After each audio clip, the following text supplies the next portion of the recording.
कैसे हैं आप सब? प्रकाश, मैं बहुत ओवरवेल्ड हूँ यहाँ पे आके। मैंने ना जिंदगी अभी अभी तक काम करना चालू किया है आसिम में। अभी अभी पापा के साथ ट्रैवल करना चालू किया है। बहुत कम बार होती है जहाँ पे मेरे को 360 डिग्री ऑडियंस मिलती है। और ये 360 degree audience, so thank you so much. आपका बड़ा प्यार है। आप लोग इतना रिस्पेक्ट देते हैं मुझे मुझे थोड़ा डाइजेस्ट नहीं होता क्योंकि करा मैंने कुछ नहीं है। जैसा कि पापा ने आप लोगों को बताया, एक्सपीरियंस आरसिम का ज़्यादा मेरे पास है नहीं।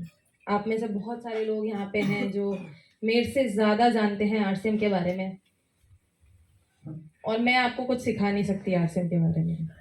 बट एक चीज़ में एक्सपीरियंस मेरा ज़्यादा है, वो है आरसिम को करीब से देखने का, आरसिम को जानने का। आरसिम 23 साल का है, मैं 24 साल की हूँ, तो उस चीज़ का एक्सपीरियंस मेरे पास थोड़ा ज़्यादा है। मैं जब भी स्टेज पे आती हूँ तो एक मोटिव के साथ आती हूँ कि मैं लोगों को मेरी स्टोरी बताना चाहती हूँ आरसिम के थ्रू। सुनना चाहेंगे? पीछे वाले भी सुनना चाहेंगे? चलो,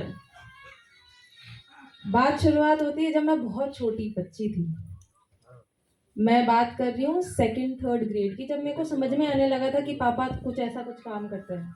मुझे समझ में आने लगा था कि आरसीएम नाम की चीज़ है, क्योंकि लोग बाग है ना पागलपंती के साथ चिल्लाते रहते थे, जय आरसीएम जय आरसीएम जय आरसीएम।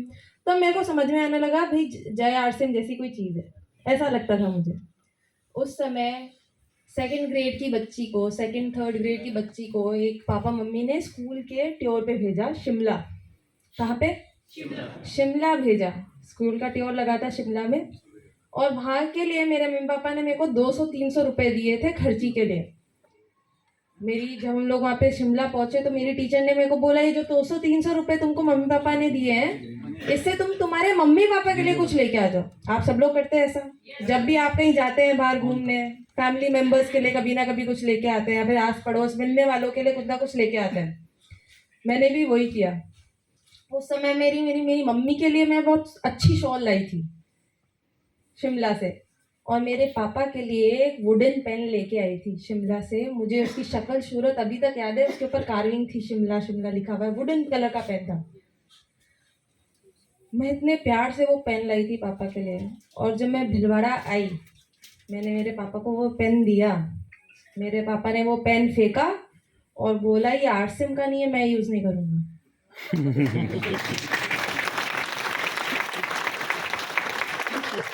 आप लोगों को बहुत अच्छा लग रहा होगा, वाह वाह मुकेश जी, क्या बात कर। आप लोगों को बहुत अच्छा लग रहा है, पर आप समझो मैं छोटी सी बच्ची थी, मैंने डिसाइड कर लिया था मुकेश कोठारी के लिए कभी जिंदगी में कुछ करना ही नहीं।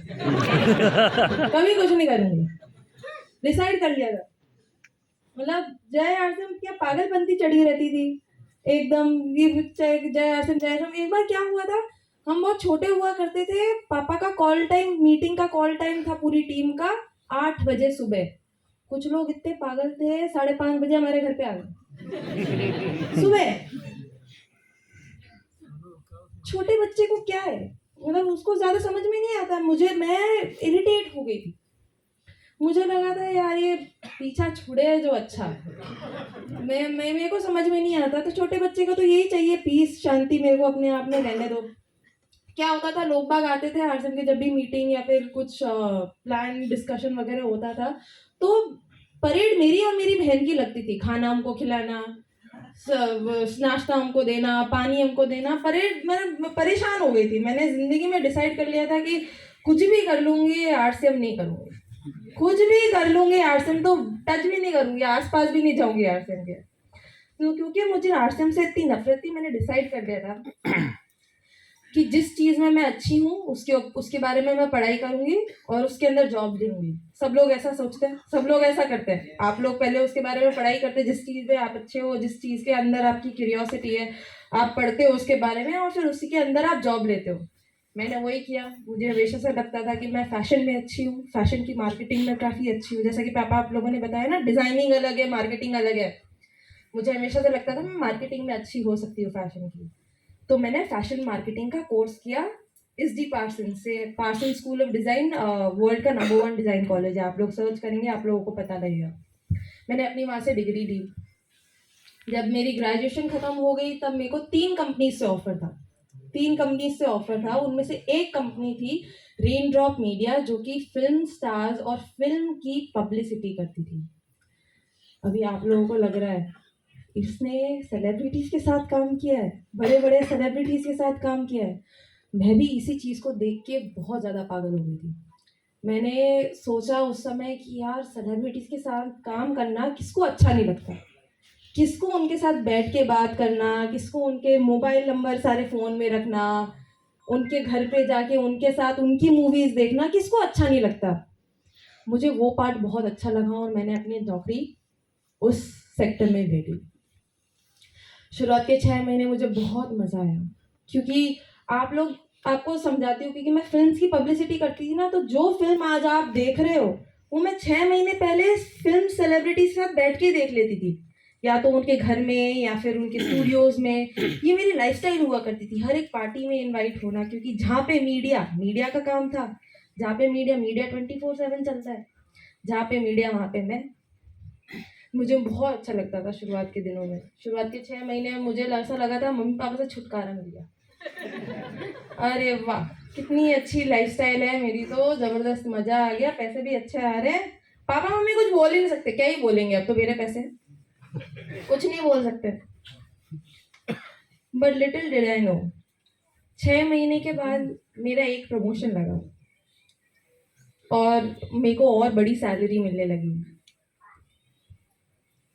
पर वो मेरे को रियलाइज़ नहीं हुआ कि अगर मेरी सैलरी बढ़ेगी तो वर्कलोड भी तो बढ़ेगा। मेरा वर्कलोड बढ़ गया, बहुत ज़्यादा। आप मानेंगी नहीं, मैं अकेली लड़की बॉम्बे जैसी शहर में रहती थी अकेले, और मैं रोज़ सुबह 8 बजे घर से बाहर निकलती थी और रोज़ रात में 3 बजे घर पे आती। मर गई थी मैं काम करते-करते। ऐसा तो था नहीं कि मैं काम नहीं कर रही हूँ, मेरे को कोई ज़बरदस्ती पैसा दे रहा है, ऐसा तो था नहीं। मैं काम कर रही हूँ इसलिए पैसे मिल रहे हैं मुझे। पर किस चीज़ के लिए मिल रहे थे? मैं एन्जॉय भी नहीं कर सकती थी। सैटरडे संडे मेरे को ऑफ नहीं मिलता था। मेरे को मेरी मम्मी-पापा से मेरी एक हफ्ते में एक बार बात हो जाए, वो ही बहुत बड़ी बात हुआ करती थी। खुद के लिए टाइम नहीं था।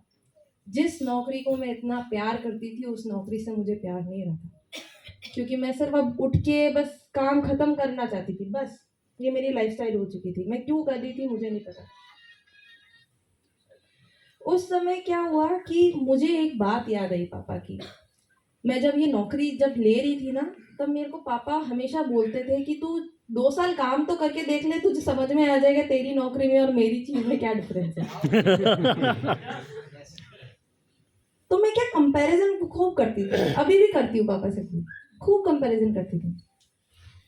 मुझे रियलाइज़ हुआ कि यार मेरे ऐसा तो है नहीं कि मैं मेरे पापा से बहुत ज़्यादा कमा रही हूँ। मेरे पापा मेरे से ऑब्वियसली बहुत ज़्यादा कमाते हैं। पर मेरे पापा आराम से काम करते हैं, लगन के साथ काम करते हैं, पैशन के साथ काम करते हैं। जिस चीज़ में मेरे लगन ही नहीं है, पैशन ही नहीं है, मैं कैसे काम करूँ? मैंने मेरे पापा को सिर्फ वैसे ही काम करते हुए देखा है, मस्ती में काम करते हुए देखा है, और मेरे वो काम में मेरी मस्ती रही नहीं थी। उस दिन मैंने ऐसा सोचा कि शायद मेरे पापा जो करते हैं वो ठीक ही है। बस ऐसा लगता था कि जो करते हैं वो ठीक ही है, फिर भी मेरे लिए नहीं है। ये मेरा फर्स्ट रियलाइजेशन था कि ठीक है, आरसीएम है, कुछ कर लेंगे, ठीक है। बट फिर 1 साल हो गया मेरी नौकरी को। 1 साल खत्म होने के बाद कुछ ऐसा हुआ जो बहुत बड़ा डिसीजन था मेरा आरसीएम करने के पीछे, बहुत बड़ा। ये सबसे बड़ा रीज़न था मेरा कि मैंने डिसाइड कर लिया कि शायद आरसीएम से बेटर कुछ है नहीं। मैं बात कर रही हूँ एआई की, आर्टिफिशियल इंटेलिजेंस की। आप में से कितने लोगों को आर्टिफिशियल इंटेलिजेंस के बारे में पता है? काफ़ी लोगों को पता है। जिन लोगों को पता नहीं है, मैं आपको समझाती हूँ, सब्र रखिए। मैं आपको अगर नहीं आए समझ में तो बता रहा। सिंपल सी भाषा में आर्टिफिशियल इंटेलिजेंस को अगर समझाना चाहूँ, तो आप लोग जब छोटे बच्चे हुआ करते थे, तब आप सोचते थे कि यार जब मैं बड़ी होंगी या फिर होऊंगा, तब मेरा सारा काम एक कंप्यूटर करने लग जाएगा। सोचते थे ऐसा? सो गए क्या सब लोग? सो गए सब लोग? सोचते थे कि नहीं सोचते थे ऐसा? कि कभी ना कभी कोई कंप्यूटर, जितनी भी सारी चीजें आज मैं कर सकता हूँ वो एक रोबोट करने लगेगा या फिर कोई कंप्यूटर करने लगेगा। मेरी नौकरी में मेरे साथ ऐसा होने लग गया। विद इन 1 ईयर किसी को पता नहीं था कि चैट जीपीटी नाम की कोई चीज आ जाएगी, किसी को नहीं पता था।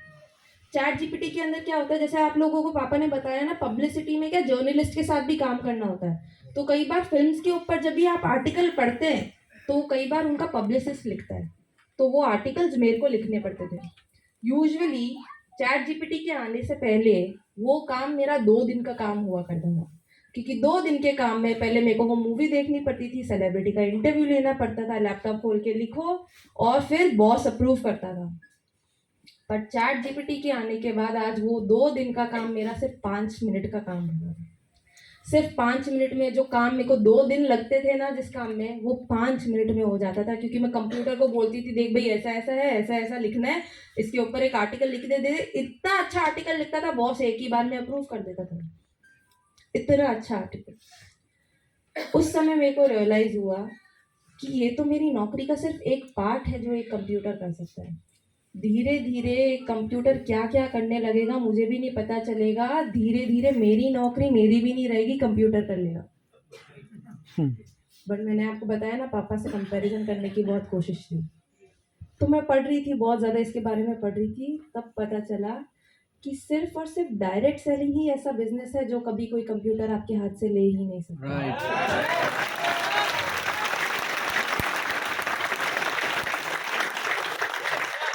जानना चाहेंगे क्यों? जो लोग नहीं जानना चाहते वो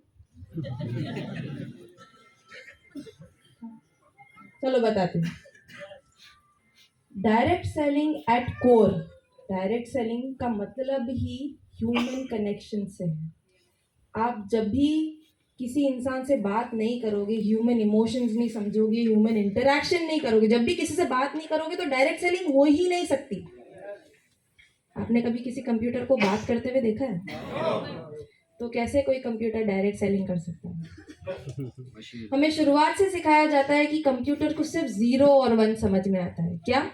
0 और 1, वही कोड समझ के आज कंप्यूटर जो कुछ भी कर सकता है वो कर सकता है। पर कभी कोई कंप्यूटर ह्यूमन इमोशन समझ ही नहीं सकता। आपकी क्या प्रॉब्लम है, मेरी क्या प्रॉब्लम है, उसके अकॉर्डिंग मैं आपको एक प्रोडक्ट बताऊं, ऐसा कभी कोई कंप्यूटर कर ही नहीं सकता, क्योंकि कंप्यूटर को डेटा चाहिए रहता है, हिस्ट्री चाहिए रहती है, इमोशन नहीं समझ में आते कंप्यूटर को।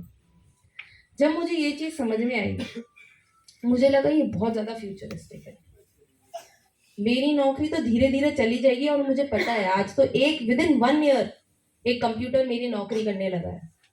धीरे धीरे क्या हो जाएगा पता नहीं चलेगा। अभी जैसे आप में से कितने लोग फार्मर्स हैं यहाँ पे? कोई फार्मर है? और क्या क्या ड्राइवर्स वगैरह हैं यहाँ पे? कुछ नौकरी करते हैं। तो जैसे आप लोगों को बताना चाहूंगी मैं, अगर आपको लग रहा है कि ड्राइविंग का बिजनेस कहाँ जा रहा है, कहीं नहीं जाएगा, कभी कोई कंप्यूटर कर ही नहीं पाएगा, पर कर रहा है ना। टेस्ला ने ऐसी गाड़ी बना दी है जो ऑटोमेटिक चलती है, किसी ह्यूमन की जरूरत नहीं होती है।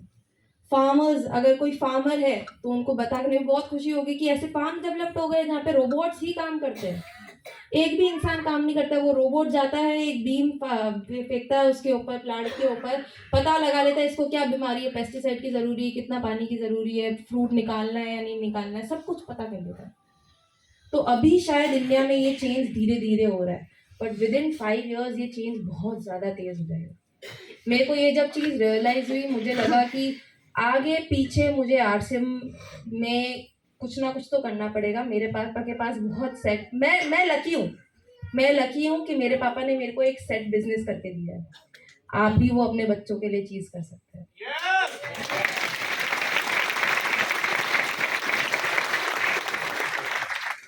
ठीक है, फिर भी अगर ये मेरे को पता भी चल गया था, फिर भी मेरे पास एक स्ट्रॉन्ग पर्पस नहीं था। मेरे पास अभी तक सिर्फ रीजंस थे आरसीएम करने के, मेरे पास एक पर्पस नहीं था आरसीएम क्यों करना चाहिए। फिर एक दिन क्या हुआ, ये मेरी नौकरी को 1.5 years हो चुके थे। मैं आपको अभी की बात बता रही हूँ, मार्च पिछले साल की बात बता रही हूँ। सब लोगों ने प्रियंका चोपड़ा का नाम सुना है? yes. प्रियंका चोपड़ा अमेरिका से इंडिया आई थी किसी काम से, और क्योंकि मैं उसकी पब्लिक रिलेशन मैनेजर थी, ऑफ कोर्स मेरा काम था उसको इंटरव्यूज करवाना, उसका अगर वो स्टेज पे आ रही है तो उसको बताना कि क्या बोलना है, सारी स्क्रिप्ट होती है उसकी। क्योंकि इतना बड़ा प्रोग्राम था, तो मेरी कंपनी की जो बॉस थी, जिस कंपनी में मैं काम कर रही थी, उस कंपनी की बॉस भी आई उस प्रोग्राम में।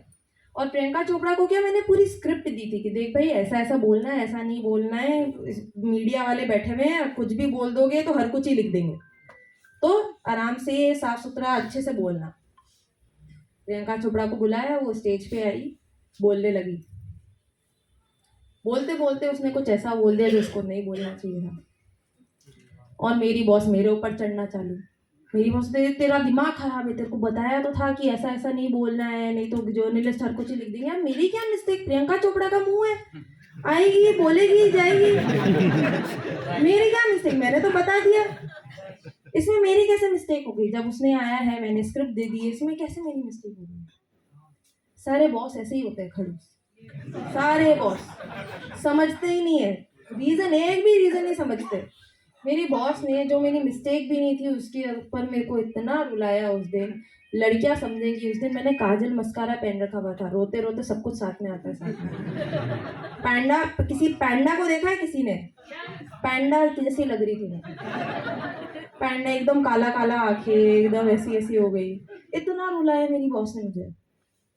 उसी दिन रात में 12 o'clock के पास मैंने पापा को फ़ोन किया, और मैंने पापा को बोला, पापा मैं क्यों कर रही हूँ ये नौकरी, मुझे बिल्कुल भी अच्छी नहीं लग रही है।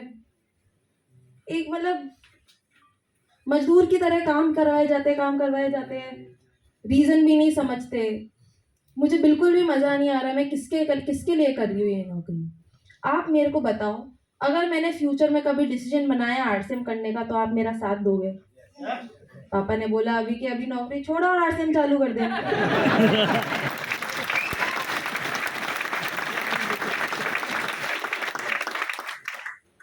पर ये मैंने जोश में बोल दिया था। सुबह उठ के ऐसा रिग्रेट हुआ मुझे, अरे भाई क्यों बोला मैंने ऐसा। मैं रेडी हूँ कि नहीं हूँ आरसीएम के लिए मुझे कैसे पता, अभी तो ये नौकरी कैसे छोड़ूंगी, क्या करूंगी।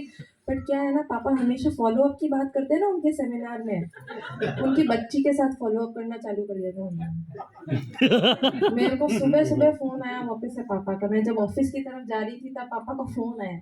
पापा ने बोला, अच्छा तूने बोला था तू आरसीएम करेगी। बोलो पकड़ो। अब तू ऐसा कर, है ना, 17 मार्च को मेरी नाला सुपारा में मीटिंग है, नाला सुपारा बॉम्बे में, मेरी नाला सुपारा में मीटिंग है, तू ऐसा कर, तू मीटिंग में आ जा। आप में से बहुत सारे लोगों को भी यहाँ पे जबरदस्ती लाया गया है, मुकेश कोठारी की खुद की बेटी को भी जबरदस्ती लाया गया था। मेरी क्या छुट्टी नहीं रहती थी, सैटरडे संडे मेरी छुट्टी नहीं रहती, तो मैं बॉस को झूठ बोल के कैसे भी करके, तो मैं पापा के साथ मीटिंग में चली गई। अब मैं मीटिंग में गई, दिमाग खराब होना चालू, क्योंकि सब लोग जय आरसिम चला रहे हैं। इतना परेशान कर दिया। शुरुआत के 10 मिनट में मैंने डिसाइड कर लिया कि शायद मैंने बहुत जल्दी बोल दिया, कुछ गलत ही बोल दिया पापा को, अब मैं पीछा कैसे छोड़ूं। एक के बाद एक करके लोग बाग आए जा रहे हैं, आरसिम क्यों करना चाहिए, बात कर रहे हैं उसके बारे में। सब लोग आके यही बात बता रहे हैं, आरसीएम इज ग्रेट, आरसीएम करना चाहिए ये वो। पर मेरे को समझ में नहीं आ रहा था ये क्यों कर रहे हैं। मैं तो बड़ी हूँ आरसीएम के साथ, मैं तो बड़ी हुई हूँ, मेरे को तो आरसीएम का A to Z पता है क्या है बिजनेस में, समझ में नहीं आ रहा था।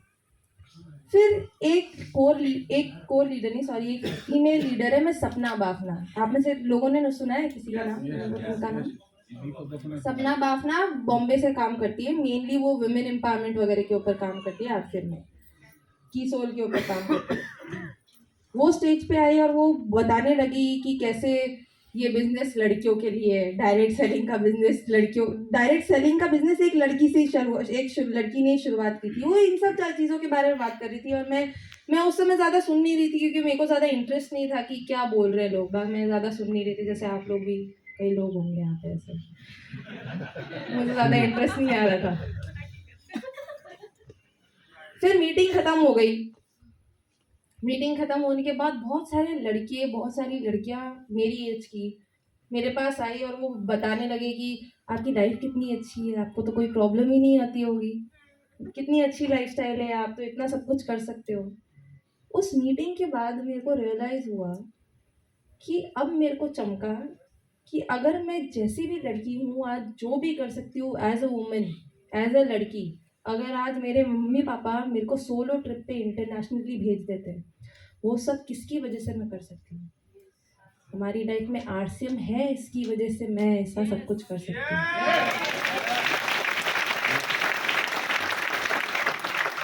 अगर हमारी लाइफ में आरसीएम नहीं होता, अगर पापा आरसीएम नहीं करते, तो आज जो कुछ भी मैं एज अ लड़की कर पाई हूँ, वो मैं कभी नहीं कर पाती, कभी भी नहीं कर पाती। मैंने जो भी मेरे करियर के थ्रू सीखा, मैं कभी नहीं सीख पाती।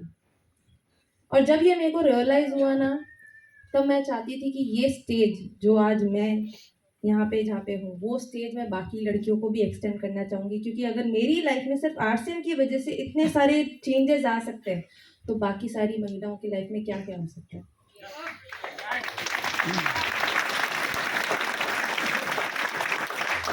जब मुझे ये चीज समझ में आई ना, मुझे पर्पस मिल गया था आरसीएम करने का। मुझे पर्पस जैसे ही मिला, मैंने खुद पापा को फोन किया और पापा को बोला कि पापा, मैं 17 मार्च को है ना पेपर ही डाल रही हूँ, अपने कंपनी में रेजिग्नेशन डेट लेटर डाल रही हूँ। 1 मई से आरसीएम फुल टाइम करना चालू कर दूंगी। और मैंने वही किया। 7 मई को आप सब लोगों ने देखा होगा नेक्स्ट जनरेशन का इवेंट। बहुत सारे लोगों ने नहीं देखा है तो कभी यूट्यूब पे देखना। उधर से मेरी आरसीएम की जर्नी चालू हुई। अभी अभी बहुत सारे लोग, आप लोग मेरे को बहुत कुछ सिखा सकते हैं, बट क्योंकि मेरे पास ये स्टेज है, पापा की वजह से मेरे पास ये स्टेज है, तो मैं यहाँ पे इन रीजंस के बारे में इसलिए बात करती हूँ क्योंकि ये 3 रीजंस ऐसे अतरंगी से रीजन नहीं है। ये सिर्फ मेरे रीजंस ही नहीं है, ये आपके रीजंस भी हैं अगर आप गौर करके इसके बारे में सोचे तो। सबकी नौकरी सबको परेशान करती है, सबका बॉस सबको परेशान करता है, सबकी नौकरी सबके हाथ से जाने वाली है। और वुमेन एम्पावरमेंट सिर्फ आज एक लड़की का काम नहीं रहा है, लड़कों का भी इक्वल काम हो गया है। सिर्फ एक लड़का ही घर नहीं चलाता है, लड़की भी इक्वली साथ देती है उस चीज़ में। तो क्योंकि ये जो 4 रीजन जो मैंने आपको बताए हैं, ये सिर्फ मेरे रीजंस नहीं, आपके भी रीजंस है। और अगर आपके रीजंस नहीं है, तो अगर आप किसी को आगे फ्यूचर में किसी को ज्वाइन कराएं, उनके रीजंस बन सकते हैं। स्पेशली यूथ, एआई का जो ये पॉइंट है ना, ये सबसे बड़ा रीजन था मेरा आरसीएम करने का। आप किसी भी यूथ को जाके इसके बारे में अगर समझाएंगे तो वो समझेंगे, क्योंकि हर यूथ को पता है कि एआई कैसे कैसे उनकी जॉब ले रहा है। इसी के साथ मैं अपनी बातों को विराम देना चाहूंगी, क्योंकि आप लोगों को लग रहा है मुकेश जी कोठारी को कब बुलाएंगे वापस से। आप लोग यही सोच रहे हैं कि किसको माइक पकड़ा दिया, इसके लिए तो नहीं आए थे हम। But anyways,